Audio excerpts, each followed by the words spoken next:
నమస్తే, నా పేరు శ్రీనివాస్. జీ న్యూస్కి స్వాగతం. ముందుగా ముఖ్యాంశాలు చూద్దాం. అమెరికా మాజీ అధ్యక్షుడు డొనాల్డ్ ట్రంప్పై కాల్పుల కలకలం. పెన్సిల్వేనియాలో ఎన్నికల ప్రచారంలో ట్రంప్పై గుర్తు తెలియని దుండగుడు కాల్పులు.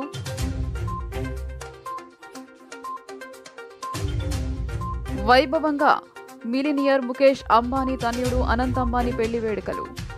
రాష్ట్ర ముఖ్యమంత్రులతో పాటు తరలివచ్చిన సెలబ్రిటీస్. పశ్చిమ మధ్య బంగాళాఖాతం, కోస్తా తీర ప్రాంతంలో విస్తరించిన ఉపరితల ఆవర్తనం. 3 రోజుల పాటు రాష్ట్ర వ్యాప్తంగా ఓ మోస్తరు నుంచి భారీ వర్షాలు కురిసే అవకాశం.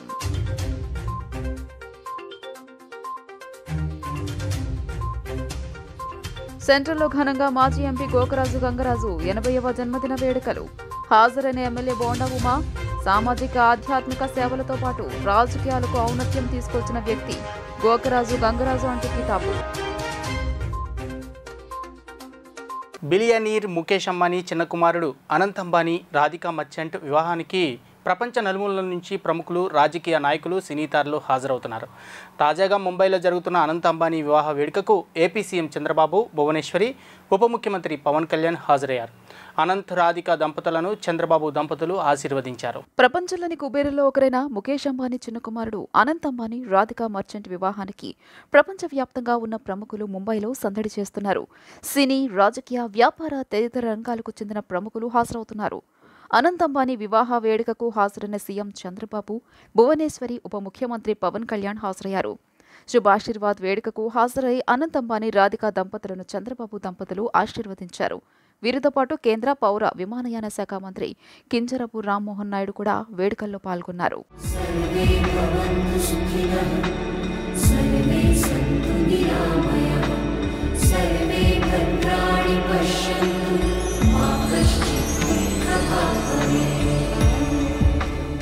తెలుగుదేశం పార్టీ కేంద్ర కార్యాలయంలో ప్రజల నుండి ముఖ్యమంత్రి చంద్రబాబు వినతులు స్వీకరించారు. ప్రతి శనివారం పార్టీ కార్యాలయానికి వెళ్తున్న ముఖ్యమంత్రి నిన్న ఉదయం కూడా మంగళగిరిలోని ఎన్టీఆర్ భవన్కు వెళ్లారు. తన కోసం వేచి ఉన్న ప్రజలు, కార్యకర్తలను కలిశారు. చంద్రబాబు చెప్పిన విధంగా వారంలో ఒకరోజు ప్రజల నుండి వినతులు స్వీకరిస్తున్నారు. అదేవిధంగా నిన్న కూడా ప్రజల నుండి వినతులు స్వీకరించారు. ముందుగా గేటు వద్ద రాజమండ్రి నుంచి వచ్చిన దివ్యాంగుల నుంచి వినతి పత్రాలు తీసుకున్నారు. అనంతరం మీడియా రూంలో ప్రజలను, కార్యకర్తలను, వివిధ సమస్యలపై వచ్చిన వారిని కలిశారు. ఆరోగ్య సమస్యలు, భూ వివాదాలు, వ్యక్తిగత సమస్యలపై ప్రజలు సీఎంకు విన్నవించారు. ఇక కార్యకర్తలు, నేతలు నామినేటెడ్ పదవుల్లో తమకు అవకాశం ఇవ్వాలని చంద్రబాబును కోరారు. నాడు తెలుగుదేశం ప్రభుత్వంలో పనిచేసిన భీమా మిత్రలు తమను మళ్లీ విధుల్లోకి తీసుకోవాలని కోరారు. విజయవాడకు చెందిన షేక్ ఆసిన్ మహమ్మద్ ఇంతియాజ్ రాజధాని అమరావతి కోసం ₹1,00,000 విరాళంగా ఇచ్చారు. ఫర్నిచర్ షాపు నడుపుతున్న వీరు 1,00,000 విరాళం ఇవ్వడాన్ని చంద్రబాబు అభినందించారు. ఈ కార్యక్రమంలో పార్టీ రాష్ట్ర అధ్యక్షుడు పల్లా శ్రీనివాసరావు, ఎమ్మెల్సీ అశోక్ బాబు సహా పలువురు నేతలు పాల్గొన్నారు.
అమెరికా మాజీ అధ్యక్షుడు డొనాల్డ్ ట్రంప్ ర్యాలీలో కాల్పుల కలకలం రేపాయి. పెన్సిల్వేనియాలో జరిగిన ఎన్నికల ప్రచారంలో ట్రంప్ మాట్లాడుతుండగా గుర్తు తెలియని దుండగుడు కాల్పులు జరిపాడు. దీంతో ఆయన గాయాల పాలయ్యారు. అమెరికా మాజీ అధ్యక్షుడు రిపబ్లికన్ పార్టీ అభ్యర్థి డొనాల్డ్ ట్రంప్పై దాడి జరిగింది. పెన్సిల్వేనియాలో జరిగిన అమెరికా అధ్యక్ష ఎన్నికల ప్రచారంలో పాల్గొన్న ట్రంప్పై గుర్తు తెలియని దుండగులు కాల్పులు జరిపారు. వేదికపై ట్రంప్ మాట్లాడుతుండగా ఒక్కసారిగా ఆగంతకుడు తుపాకీతో కాల్పులకు తెగబడ్డాడు. ఈ దాడిలో ట్రంప్ కుడి చెవికి బుల్లెట్ తగిలి గాయమైంది. వెంటనే అప్రమత్తమైన భద్రతా సిబ్బంది ట్రంప్ను సురక్షితంగా వేదికపై నుంచి తరలించారు. ఈ ప్రమాదంలో డొనాల్డ్ ట్రంప్ సురక్షితంగా ప్రాణాలతో బయటపడ్డారు. వేదికపై నుంచి దిగేటప్పుడు ట్రంప్ పిడికిలి బిగించి నినాదాలు చేశారు. ట్రంప్పై కాల్పులు జరిపిన వ్యక్తిని భద్రతా బలగాలు మట్టుబట్టాయి. ఈ కాల్పుల్లో ర్యాలీకి హాజరైన ఓ వ్యక్తి మరణించగా మరో 2 గాయపడ్డారు. సీక్రెట్ సర్వీస్ అధికార ప్రతినిధి వివరాల ప్రకారం ఈ ఘటన అమెరికా కాలమానం ప్రకారం శనివారం సాయంత్రం 6:15 జరిగింది. ఈ ర్యాలీకి వేలాది మంది ప్రజలు తరలివచ్చారు. అమెరికా మీడియా ఈ కార్యక్రమాన్ని ప్రత్యక్ష ప్రసారం చేస్తూ ఉంది. దీంతో కాల్పుల దృశ్యాలు, తర్వాత జరిగిన పరిణామాలన్నీ వీడియోలో రికార్డయ్యాయి. బుల్లెట్ ట్రంప్ చెవిపై నుంచి దూసుకెళ్లడం, ఆయనకు రక్తస్రావం కావడం సహా అన్ని దృశ్యాలు టీవీ ప్రత్యక్ష ప్రసారాల్లో కనిపించాయి. See something that said, take a look at what happened.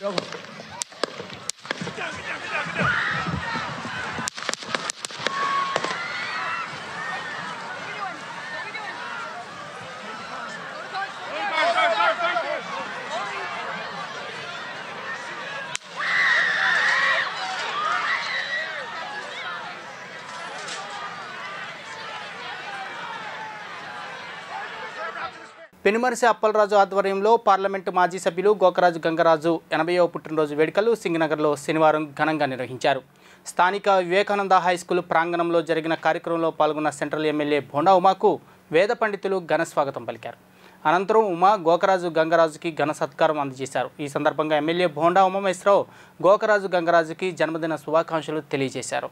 అనేక కార్యక్రమాల్లో ఆయన ప్రముఖ దాతగా, ఇటు విద్యాదాతగా, అనేక సేవా కార్యక్రమాల్లో, అనేక ఎడ్యుకేషన్ ఇన్స్టిట్యూషన్ పెట్టి, అలాగే సమాజానికి ఏ అవసరం వచ్చినా తన వంతు సాయం చేస్తున్నటువంటి మంచి వ్యక్తి గోకరాజు గంగరాజు గారి 80వ జన్మదిన వేడుకలు ఇవాళ వివేకానంద స్కూల్లో జరుపుకోవడం, ఇది మా నియోజకవర్గంలో ఉండటం మా అదృష్టంగా భావిస్తూ ఈ నియోజకవర్గ ప్రజల తరఫున ఆయనకి హృదయపూర్వక జన్మదిన శుభాకాంక్షలు కూడా తెలియజేస్తాం. అలాగే ఈరోజు కార్యక్రమానికి మరొక పెద్దలు మాజీ టీటీడీ బోర్డు చైర్మన్ రాజు గారు కూడా వచ్చేసారు. వారు కూడా చాలా రోజులకి వారు చూసి ఈరోజు వారికి కూడా నియోజకవర్గ ఎమ్మెల్యేగా వారికి కూడా హృదయపూర్వక స్వాగతం తెలియజేస్తాం. అట్లాగే ఈ కార్యక్రమంలో భాగస్వాములైనటువంటి ప్రతి ఒక్కరికి, అప్పలరాజు గారికి, అలాగే మా దుర్గా ప్రసాద్, అలాగే మా రాజు, అలాగే త్రిమూర్తి రాజు, అలాగే మా టీజీపీ రాజు, అందరికీ కూడా పేరు పేరు అభినందనలు తెలియజేస్తూ ఇది ఒక మంచి కార్యక్రమం. ఎందుకంటే ఇవాళ ఇలాంటి స్కూల్స్, ఈ స్కూల్స్ లో మరి ఇంతమంది విద్యార్థులు చదువుతూ ఉన్నారు. చక్కటి ఈ ప్రాంతంలో, ఈ సింగనగర్ ప్రాంతంలో ఇంత మంచి స్కూలు ఇంకొకటి లేదు. దీనికి గతంలో నేను శాసనసభ్యులుగా ఉన్నప్పుడు కూడా అదనపు తరగతుల, అదనపు అంతస్తుల నిర్మాణానికి కూడా సహకరించాం, లీజు ఎక్స్టెన్షన్కి సహకరించాం. మంచి పనులు చేసే వాళ్ళకి ఎప్పుడు మనం అండగా ఉండాలి. ముఖ్యమంత్రి చంద్రబాబు నాయుడు సూచనలతో అమరావతిలో అతివేగంగా అభివృద్ధి పనులు జరుగుతున్నాయని తూర్పు నియోజకవర్గ శాసనసభ్యులు గద్దె రామ్మోహన్ రావు అన్నారు. కేంద్రం, రాష్ట్రంలోని ఎన్డీఏ ప్రభుత్వం కొలువు తీరటంతో రాష్ట్ర అభివృద్ధికి అన్ని విధాలా సహకరిస్తామని ప్రధాని భరోసా ఇచ్చారని ముఖ్యమంత్రి పేర్కొన్నట్లు గద్దె తెలియజేశారు. 4వ డివిజన్ ఫిల్మ్ కాలనీలోని అంతర్గత రోడ్ల నిర్మాణానికి 19.99 లక్షల రూపాయల నిధులతో శంకుస్థాపన పనులను గద్దె శనివారం పరిశీలించారు. అనంతరం కాలనీ సమస్యలను అడిగి తెలుసుకున్నారు. ఎమ్మెల్యే మాట్లాడుతూ రాష్ట్రంలో ఆర్థిక ఇబ్బందులు లేవని, సుమారు 1,00,000 కోట్ల రూపాయల వడ్డీ లేని నిధులు రాష్ట్ర ఖజానాకు రాబోతున్నాయన్నారు. వాటితో పెద్ద ఎత్తున అభివృద్ధి కార్యక్రమాలు జరగనున్నాయన్నారు. అనంతరం ఫిల్మ్ కాలనీలో జరిగిన ఆత్మీయ సమావేశంలో ఆయన మాట్లాడుతూ ప్రజలు అత్యధిక మెజారిటీలతో కూటమి అభ్యర్థులను గెలిపించారన్నారు. వైకాపాకు ప్రతిపక్ష పార్టీ హోదా కూడా దక్కనివ్వలేదన్నారు. కార్పొరేటర్ జాస్తి సాంబశివరావు మాట్లాడుతూ గత ఎన్నికల్లో వైకాపా నాయకులు డివిజన్ ఓటర్లను పక్క డివిజన్కు మార్చి గందరగోళం సృష్టించారన్నారు. డివిజన్లో ఏ సమస్య ఉన్నా ఎమ్మెల్యే అందుబాటులో ఉంటూ పరిష్కరిస్తారన్నారు. కాలనీ పెద్దలు ఎస్ వెంకటేశ్వరరెడ్డి, నర్రా శ్రీనివాసరావు, సాయిరాం, చెన్నిపాటి ప్రసాద్, బత్తిన కిషోర్, గద్దె రమేష్ పాల్గొన్నారు. ఇదే క్రమంలో డివిజన్లోని వరలక్ష్మీ నగర్ సామాజిక భవనాన్ని ఎమ్మెల్యే పరిశీలించారు. భవనాన్ని అన్ని హంగులతో అభివృద్ధి చేసి కాలనీ వాసులకు అందుబాటులోకి తీసుకొస్తామన్నారు. గత తెదేపా ప్రభుత్వంలో 50 లక్షల రూపాయలు ఎస్సీ, ఎస్టీ సబ్ నిధులతో సామాజిక భవనాన్ని నిర్మించామన్నారు. ఈలోగా వైకాపా ప్రభుత్వం అధికారంలోకి వచ్చి పనులు అర్ధాంతరంగా నిలిపివేసిందన్నారు. పనులు తుది దశకు వచ్చాయని త్వరలో 3వ అంతస్తు నిర్మాణం చేసి లిఫ్ట్ సౌకర్యం కల్పిస్తామన్నారు. ఆయన వెంట ప్రకాష్, రాజ్ కుమార్, నగేష్, ఇసాక్, రమేష్ తదితరులు ఉన్నారు. ఈ ఎన్నికలు ఒక విచిత్రమైన ఎన్నికలండి. నేను 8 ఎలక్షన్లు చూశాను.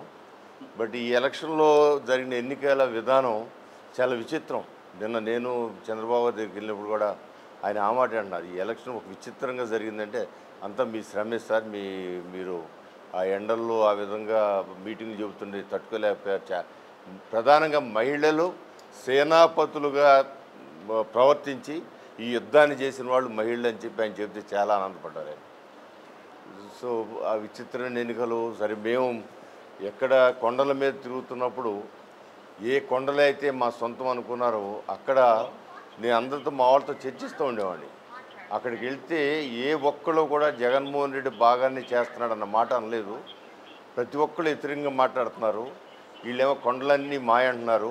అది ఇక్కడే ఎట్టా ఉంటే బయట ఎట్టా ఉంటుంది పరిస్థితి, అది డిపాజిట్ వస్తుందా వైఎస్ఆర్సీపీ పార్టీగా అని కూడా నేను చాలా సందర్భాల్లో నా సన్నిహితులతో అన్నప్పుడు నా సన్నిహితులు ఏమన్నారంటే వాళ్ళందరికీ అట్టాగే మాట్లాడుతున్నారులేండి, అవి మనం పడుచుకోవద్దు, మన కాదు మన శ్రమ మనం పడాలని చెప్పేవాళ్ళు. నేను కూడా అదే ఒపీనియన్ ఉన్నాను. అంటే ఇవాళ ఈ ఎలక్షన్లో జగన్మోహన్ రెడ్డి గారు ఉండాలా వద్దా అనే దాంట్లో జరిగిందని నేను అనుకుంటున్నాను. దానికి తోడు చంద్రబాబు గారి సంకల్పం, ఆయన చేసిన ప్రతిజ్ఞ, లేకపోతే ఆయన పడిన కష్టం. ఆ సమ్మర్లో ఆ మే నెలలో మనం 1 గంట 2 గంటలు తిరగటాకే ఇబ్బంది పడుతున్నా అనిపించే సందర్భంలో రోజుకి 5 గంటల పాటు ఎండలో మీటింగ్ చెప్పిన విధానం ప్రతి ఒక్కరికి కూడా ఒక జాలి అనేది ప్రతి ఒక్కరి మనసులో కూడా వచ్చింది. అంతేకాదు ఆయన సంకల్పం ఎంత గొప్పగా, ఆయన పట్టుదల గల వ్యక్తి అనేది అక్కడ కూడా నిరూపితం. ఇక్కడికి వచ్చి శంకుస్థాపనలో పాల్గొన్నట్టయితే ఇక్కడ జరుగుతున్నటువంటి అభివృద్ధి కార్యక్రమాలు కానివ్వండి, లేకపోతే నియంత్రణతో పోకళ్ళు కానివ్వండి ప్రజలకు తెలియజేస్తారనే ఉద్దేశంతో కూడా ఆ ప్రోటోకాల్ నిబంధనలు పాటించుకోకుండా ఇక్కడ వైఎస్ఆర్సీపీ పాలకపక్ష కార్పొరేషన్లో కూడా మరి నియంత్రణతో విధంగా వ్యవహరించింది. అయినప్పటికీ కూడా మా వంతు కృషిగా మేము ఎమ్మెల్యే గారి సహకారంతో అనేకమైనటువంటి కార్యక్రమాలు తీసుకోవడం జరిగింది.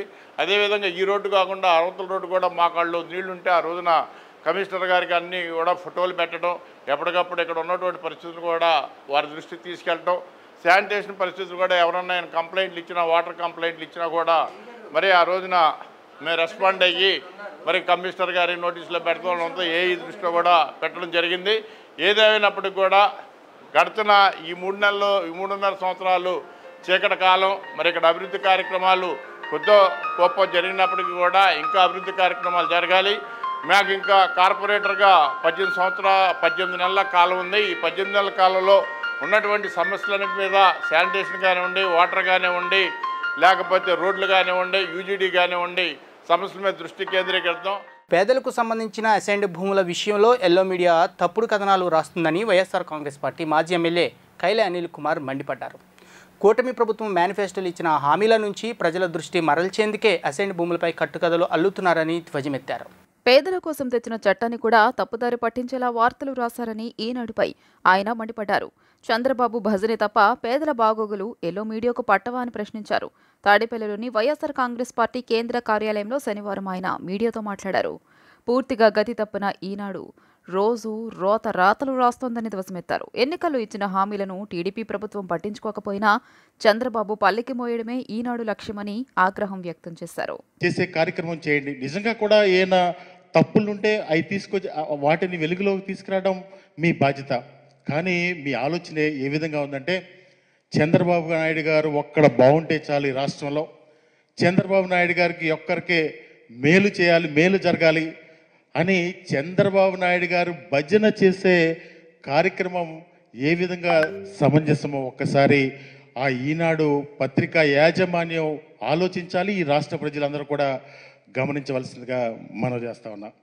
నిజంగా ఎస్ఐండ్ భూముల విషయంలో ఈ రాష్ట్రంలో అందరికీ తెలుసు, గత ప్రభుత్వ హయాంలో ఎస్ఐండ్ భూముల విషయంలో ఆ రోజు అక్రమాలు చేసింది చంద్రబాబు ప్రభుత్వం కాదా అని చెప్పి నేను ఈ సందర్భంగా అడుగుతా ఉన్నా. వైసీపీ బీజేపీకి తొత్తుగా వ్యవహరిస్తుందని షర్మిల అడిగిన ప్రశ్నలకు సమాధానం చెప్పలేక కాంగ్రెస్ పార్టీపై ఎదురుదాడి చేయటం వారి అసమర్థకు నిదర్శనమని కాంగ్రెస్ నేత మస్తాన్ వలి విమర్శించారు. ఇద్దరు పిల్లలకు అమ్మఒడి ఇస్తామని జగన్ అనలేదా? ఇద్దరు పిల్లలకు ఇస్తామని మీరు మాట ఇవ్వలేదా అని ప్రశ్నించారు. సమాధానం చెప్పకుండా మా మీద దుమ్మెత్తి పోస్తున్నారని, ఎవరికి తొత్తుగా ఉండాల్సిన అవసరం తమకు లేదన్నారు. వైసీపీ బీజేపీకి తొత్తుగా వ్యవహరిస్తోందని షర్మిల అడిగిన ప్రశ్నలకు సమాధానం చెప్పలేక కాంగ్రెస్ పార్టీపై ఎదురుదాడి చేయడం వారి అసమర్థతకు నిదర్శనమని Andhra Pradesh Congress party committee senior నేత మస్తాన్ వలి విమర్శించారు. విజయవాడలోని ఆంధ్రరత్న భవన్లో ఏర్పాటు చేసిన విలేకరుల సమావేశంలో ఆయన మాట్లాడుతూ కాంగ్రెస్ పార్టీ నిరంతరం అధికారంలో ఉన్నా లేకున్నా ప్రజల పక్షాన్నే పోరాడుతోందని చెప్పారు. షర్మిల టీడీపీకి కొమ్ము కాస్తుందన్న వైసీపీ నేతల విమర్శలను ఆయన ఖండించారు. తల్లికి వందనం పథకం మీద అధ్యక్షురాలిగా కూటమి సర్కార్ను ప్రశ్నించారు. గత ప్రభుత్వం కూడా మోసం చేసిందని చెప్పారని గుర్తు చేశారు. ఉన్నమాట చెప్తే జగన్ పార్టీకి ఉలుకు ఎందుకు అని ప్రశ్నించారు. షర్మిల వ్యాఖ్యలను వక్రీకరించారని, అభూత కల్పనలు సృష్టిస్తున్నారని తెలిపారు.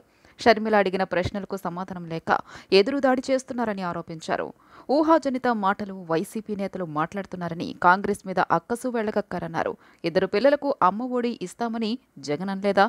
ఇద్దరు పిల్లలకు ఇస్తామని మీరు మాట ఇవ్వలేదా? షర్మిలమ్మ చేత మీరు రాష్ట్ర వ్యాప్తంగా ఇద్దరు పిల్లలకు అమ్మ ఒడి ఇస్తామని చెప్పించలేదా అని ప్రశ్నించారు. గత ప్రభుత్వం జగన్మోహన్ రెడ్డి గారి ప్రభుత్వం కూడా అమ్మ ఒడి, పిల్లలందరికీ అమ్మ ఒడి ఇస్తాను అని ఆ రోజు జగన్మోహన్ రెడ్డి గారికి అండగా పాదయాత్రలో కూడా నేను చెప్పడం జరిగింది. ఆ ప్రభుత్వం కూడా సరైనటువంటి స్పందన చేయలేదు. కేవలం ఒక బాబుకిచ్చి, ఒక ఇంట్లో ఒక బాబుకిచ్చి తూతూ మంత్రంగా చేతులు దులుపుకున్నారు. చాలా చోట్ల ఫీజులు ఇవ్వలేనటువంటి పరిస్థితి ఉంది. చాలా చోట్ల ఫీజు రీఎంబర్స్మెంట్ ద్వారాగా పిల్లల యొక్క విద్యా అవకాశాలు కొన్ని కూడా సల్లగిల్లిపోయినాయి అనేది చెప్పడం జరిగింది. ఇది పూర్తిగా ప్రజా సంక్షేమం కోసం, ప్రజా అవసరాల కోసం, ప్రజల కోసం ఒక రాజకీయ పార్టీకి రాష్ట్ర అధ్యక్షురాలుగా ఈ రెండు ప్రభుత్వాలను ప్రశ్నించేటటువంటి బాధ్యత మా మీద ఉంది. ఒక రాష్ట్ర అధ్యక్షురాలుగా మా నాయకురాలు మాట్లాడటం జరిగింది. ఈ నెల 27, 28 తేదీలలో మైలవరంలో భారత విద్యార్థి సమైక్య జిల్లా ప్లీనరీ సమావేశాలు నిర్వహిస్తున్నామని సమైక్య జిల్లా కార్యదర్శి సిహెచ్ వెంకటేశ్వరరావు తెలిపారు. శనివారం బాలోత్సవ్ భవన్లో ప్లీనరీ గోడపత్రికలను ఆవిష్కరించారు. ఈ సందర్భంగా వెంకటేశ్వరరావు మాట్లాడుతూ సమావేశాలకు ముఖ్య అతిథులుగా ఎమ్మెల్సీ కెఎస్ లక్ష్మణరావు, ఎస్ఎఫ్ఏ రాష్ట్ర అధ్యక్షులు హాజరవుతారని తెలిపారు. జిల్లా వ్యాప్తంగా ఉన్న విద్యార్థుల సమస్యలపై ఈ సమావేశాలు చర్చిస్తామని తెలిపారు. కార్యక్రమంలో ఎస్ఎఫ్ఐ జిల్లా నాయకులు టి కుమారస్వామి, అవినాష్, షణ్ముఖ్ ప్రసాద్ తదితరులు పాల్గొన్నారు. ఈ హై స్కూల్స్లో, Zilla Parishad high school, VMC, municipal high స్కూల్స్లో నాడు నేడు పనులు అరాకొరాగానే జరిగాయి. మొండి గోడలతో ఈ నాడు నేడు పనులు అనేది కూడా నిలిచిపోయాయి.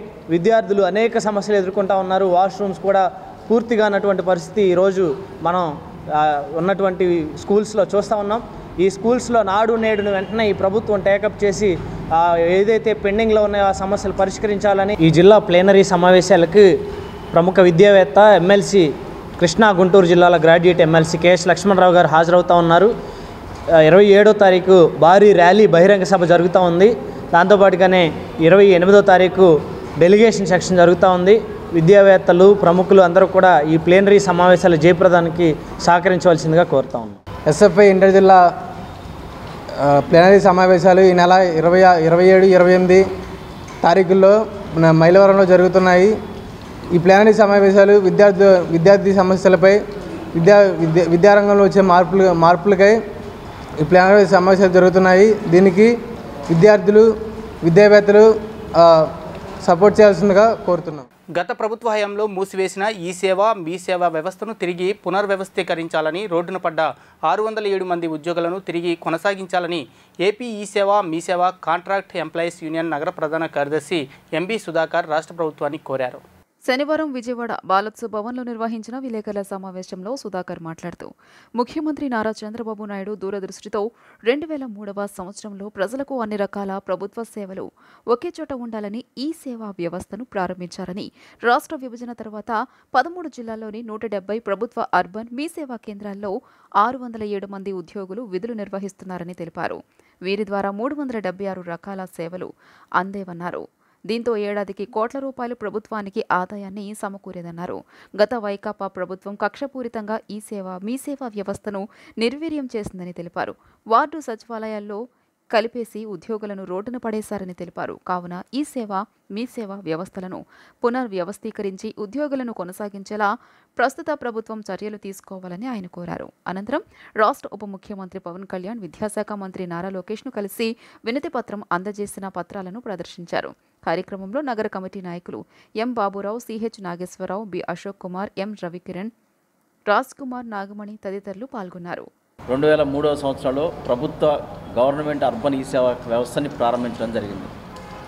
2003 నుంచి ఉమ్మడి ఆంధ్రప్రదేశ్లో దాదాపు ఒక 3000 మంది ఉద్యోగులు ప్రభుత్వ అర్బన్ మీ సేవా కేంద్రాల్లో విధులు నిర్వహిస్తూ ఉన్నారు.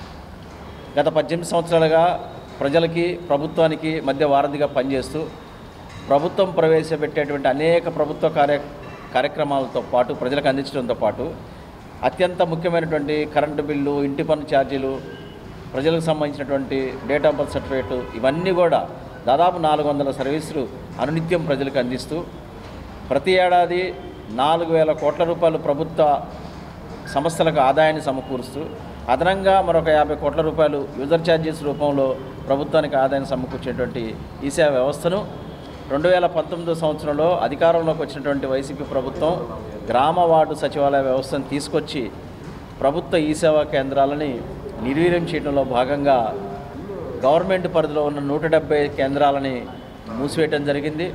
దాంతో గత 18 సంవత్సరాలుగా ఈ ఉద్యోగంపైనే ఆధారపడి జీవిస్తున్నటువంటి 607 మంది ఉద్యోగాలు రోడ్డు మీద పడ్డాయి. ఇది అన్యాయం.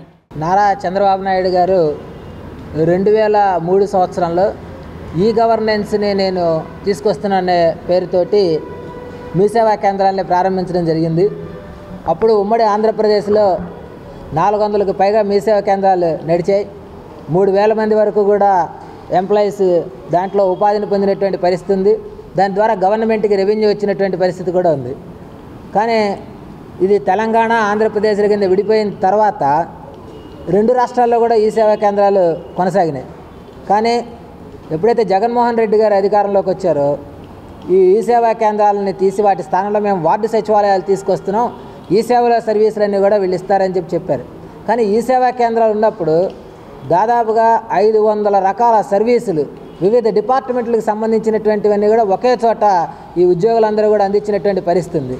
జగన్మోహన్ రెడ్డి గారు వచ్చిన తర్వాత ఈ సర్వీసుల్ని ఆయా డిపార్ట్మెంట్లకు వెళ్ళినాయి, కొన్నేమో వార్డు సచివాలయాల్లో అందిస్తారని చెప్పారు. కానీ మీ సేవలో ఉన్న ఉద్యోగుల్ని మాత్రం వాళ్ళని వార్డు సచివాలయాల్లోకి తీసుకోలేదు, వాళ్ళని ఇతర డిపార్ట్మెంట్లకు కేటాయించడం లేదు, త్రిశంకు స్వర్గంలో అట్లా వదిలేశారు. పశ్చిమ మధ్య బంగాళాఖాతం ఆనుకొని కోస్తాంధ్ర తీర ప్రాంతంలో ఉపరితల ఆవర్తనం విస్తరించి ఉందని ఆంధ్రప్రదేశ్ వాతావరణ శాఖ అధికారులు తెలిపారు. దీని ప్రభావంతో నేడు రేపు అక్కడక్కడ పిడుగులతో కూడిన మోస్తారు నుంచి భారీ వర్షాలు, మంగళ బుధవారాల్లో అక్కడక్కడ మోస్తాలు వర్షాలు పడే అవకాశం ఉందని వెల్లడించారు. భారీ వర్షాల నేపథ్యంలో జిల్లాల యంత్రాంగాన్ని ఇప్పటికే తగిన చర్యలు తీసుకోవాల్సిందిగా వాతావరణ శాఖ అధికారులు తెలిపారు. లోతట్టు ప్రాంత ప్రజలు అప్రమత్తంగా ఉండి తగిన జాగ్రత్తలు తీసుకోవాలని సూచించారు. ప్రజలు అత్యవసర సహాయక చర్యల కోసం విపత్తుల నిర్వహణ సంస్థలో 24 గంటలు అందుబాటులో ఉండే టోల్ ఫ్రీ నంబర్లు 1070 112 1800 4250 101ను సంప్రదించాలన్నారు. ఉరుములతో కూడిన వర్షం పడేటప్పుడు ప్రజలు అప్రమత్తంగా ఉండాలన్నారు. వర్షాలతో పాటు పిడుగులు పడే అవకాశం ఉన్నందున పొలాల్లో పనిచేసే రైతులు, వ్యవసాయ కూలీలు, పశు గొర్రెల కాపర్లు చెట్ల కింద, పోల్స్ టవర్స్ కింద బహిరంగ ప్రదేశాల్లో ఉండరాదని సూచించారు. జీ న్యూస్ ముగించే ముందు ముఖ్యాంశాలు మరోసారి చూద్దాం. అమెరికా మాజీ అధ్యక్షుడు డొనాల్డ్ ట్రంప్పై కాల్పుల కలకలం. పెన్సిల్వేనియాలో ఎన్నికల ప్రచారంలో ట్రంప్పై గుర్తు తెలియని దుండగుడు కాల్పులు.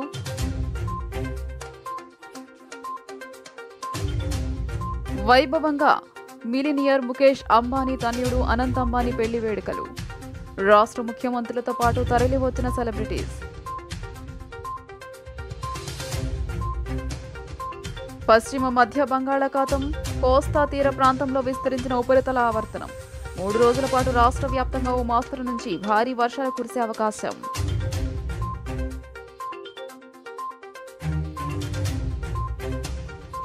సెంట్రల్లో ఘనంగా మాజీ ఎంపీ గోకరాజు గంగరాజు 80వ జన్మదిన వేడుకలు.